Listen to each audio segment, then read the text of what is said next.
Hello guys, good morning. Tayo guys, nag-alpas tayo ng kalapate yung ating mga ibang ilalaro na naman ito sa darating na Marsaw.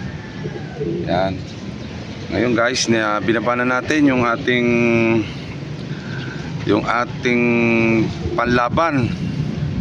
Kasi ngayon po ay maglo-load na naman tayo mamaya ng kalapati sa truck. Mamayang alas 2 ng hapon. Yan.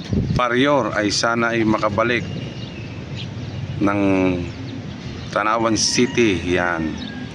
Bali, load po natin mamaya ng 2 PM or 3 PM. Depende kung anong oras darating ang truck.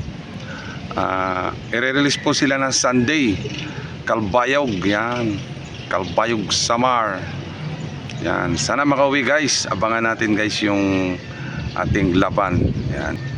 Tingnan natin kung makauwi. Kasi nga kulang na po yung buntot niya. Kasi nung release po ng Albay, nung bumalik ay kulang na po yung buntot. Nadakma ata. Nadakma o nalambat. Tapos nakaalpas. Yun lang. Kaya abangan natin guys. God bless. Bye bye.